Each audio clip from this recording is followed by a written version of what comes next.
आपका स्वागत है। मैं हूं आपके साथ रूबी और आइए करते हैं खबरों की शुरुआत। रतलाम जिले में एक युवक की हत्या का मामला सामने आया है, जहां राउटी थाना अंतर्गत गांव नायन में देवीलाल नामक व्यक्ति का शव गांव के पास रोड के किनारे पड़ा मिला।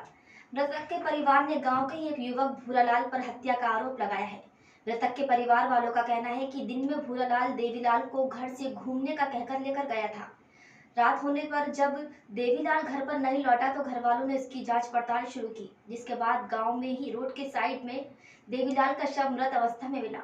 वहीं परिजनों द्वारा रावटी पुलिस को सूचना दी गई। इधर उप निरीक्षक कमल सिंह बामनिया द्वारा मृतक का पोस्टमार्टम करवाकर शव परिजनों को सौंप दिया गया है। कई नाम है सारा? कैलाश। कहाँ पे रहता तू? नायन। क्या घटना हो गई है? ट्रैक्टर से हुआ बोल के क्या मालूम सर? ट्रैक्टर से हुई काहे से नहीं पूछ रहा है? बोला मालूम नहीं, ट्रैक्टर से हुई है कैसे मुझे मालूम नहीं। ये आपका क्या लगता है? भाई। क्या नाम है इसका? देवीलाल। इसके पिताजी का नाम क्या है? नारजी। तो आपको कब मालूम पड़ी है? ये 7 बजे शाम को। शाम को 7 बजे? हाँ। आपने पुलिस थाने में रिपोर्ट करी थी? हाँ करे थे। क्या बोला पुलिस वाला ने? आया ही नहीं, सुबह करा मैं। सर ये घटना क्या हो गई थी? देखो उसका भाई बता रहा है कि कल दिन में ही गाँव के किसी क्या नाम बताओ भूरालाल के साथ निकला था ये। तो शाम को 7 बजे करीब खबर मिली कि वो रोड के पास पड़ा है नायन गाँव के पास। तो जाके देखा तो थोड़ी सांसें चल रही थी, तो ये उठा के ले गया घर और ऑटो करके सरकारी अस्पताल आए, जहाँ भरत घोषित कर दिया। अब वो कैसे घटना घटी इसकी अब जाँच की जाएगी और कुछ इसके रगड़ वगड़ के निशान लगे। विश्व एंटीबायोटिक दिवस पर रतलाम के सिविल हॉस्पिटल में जागरूकता के लिए मीडिया कार्यशाला का आयोजन किया गया, जिसमें मलेरिया एवं टीबी से होने वाले बीमारियों के बारे में एंटीबायोटिक दवाइयों की भूमिका पर प्रकाश डाला गया और बताया गया कि WHO द्वारा निर्देशित की गई 2 नई दवाइयां टीबी के मरीजों के लिए निःशुल्क शासन द्वारा उपलब्ध कराई जाएगी, जिसकी वास्तविक कीमत लगभग एक मरीज पर 20 लाख रुपए के आसपास है। इस मौके पर सिविल सर्जन डॉक्टर आनंद चंदेलकर ने बताया कि एंटीबायोटिक दवाएं जब रोगाणुओं पर बेअसर हो जाती हैं तो उस स्थिति में रोगाणुओं का खत्म करना मुश्किल हो जाता है। इसका मुख्य कारण एंटीबायोटिक दवाओं का अधिक उपयोग कर एक साथ कई एंटीबायोटिक दवाओं का सेवन और निर्धारित मात्रा में कम सेवन या अनावश्यक एंटीबायोटिक दवाओं का उपयोग करना है। कार्यशाला में डॉक्टर योगेश निखरा, डॉक्टर रजत दुबे, क्वालिटी नोडल अधिकारी, स्टाफ नर्स में उर्मिला मसीहा, सुभाषनी डेविड, वर्षा पाल, पुष्पा चौकीकर, शशि व्यास, शिला दास, अनीता टीका सहित कई मीडिया कर्मी उपस्थित रहे। परेशानी आती है, एक हॉस्पिटल एक्वायर्ड इन्फेक्शंस होते हैं, इसमें हॉस्पिटल एक्वायर्ड निमोनिया होता है।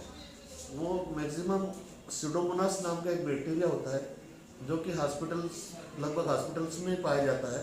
हॉस्पिटल के पर्दों पे, हॉस्पिटल के दरवाजों पे, कुंदों पे, बेड के नीचे कहीं भी ये बैक्टीरिया मौजूद होता है और कई दिनों तक जिंदा रह सकता है। तो ये बैक्टीरिया भी बड़ा खतरा, ओटीज वगैरह में भी हो सकता है। तो ये इस बैक्टीरिया से के लिए हम लोग फ्यूमिगेशन वगैरह करते हैं।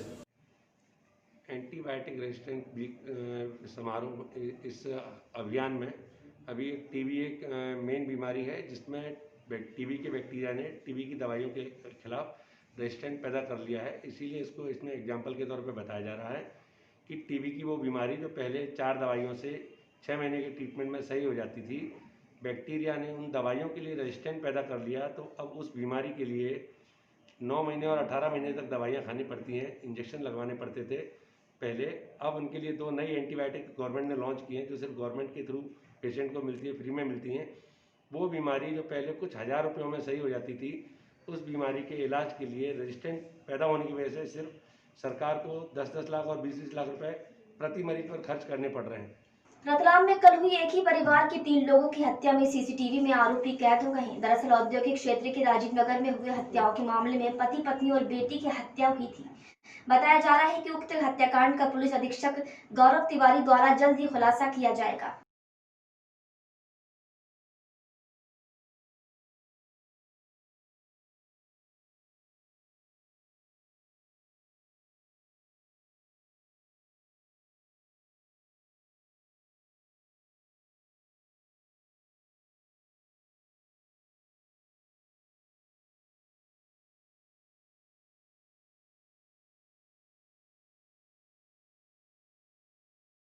क्या कुछ बात पर निकल के सामने है, क्या कुछ आउटपुट निकला है पूरे मामले को लेकर? कल जो ट्रिपल मर्डर का मामला सामने आया था थाना औद्योगिक क्षेत्र में, इसमें हम लोगों ने सीसीटीवी कैमरे साइबर सेल आदि की मदद ले रहे हैं हम लोग। इसमें हम लोग घटना का किस तरह से लोग आए, कहाँ गए, क्या हुलिया था, कौन थे, इसका पता लगाने का प्रयास कर रहे हैं। इस तारतम्य में लगभग हम लोगों ने अभी तक 100 से अधिक सीसीटीवी कैमरे खंगाले हैं, जिसमें घटना स्थल से लगभग 2.5 किलोमीटर की दूरी पर जो मृतिका के किराएदार की स्कूटी गायब थी, जो ये आरोपी ले गए थे, वो स्कूटी हम लोगों को घटना स्थल लगभग 2.5 किलोमीटर दूर एक देवरा देव नारायण करके मंदिर है, मंदिर के बाहर मिली है।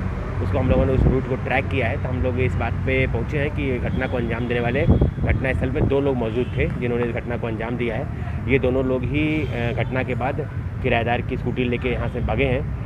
फिर बीच में कहीं इन्होंने अपनी स्कूटी रख रखे थे, जो जहाँ पर ये दोनों अलग अलग स्कूटी पे हो गए हैं। फिर वो देवरा देवनारायण पर स्कूटी को छोड़ा है, दोनों फिर एक साथ एक स्कूटी पे हो गए हैं। बीच में इन्होंने ड्राइविंग चेंज भी किया है, पहले पीछे वाला चला रहा था, फिर आगे वाला, इस तरह करके मतलब मोटा पतले 2 लोग जो हुलिया बता रहे थे हम लोग, वो बहुत हद तक सही भी है। बस ये बात है कि इस कैमरे में रात का टाइम होने से इनका फेस क्लियर नहीं आया है, लेकिन इनका हुलिया आधी चीज़ पुलिस को मिल पाई। इनफैक्ट हम लोग इनका रूट भी ट्रैक कर लिया है कि किस तरह ये घटना को अंजाम देने के बाद देवराज देवनारायण तक पहुँचे हैं या वहाँ से कहाँ निकले हैं, उसी पर हम लोग वर्क कर रहे हैं।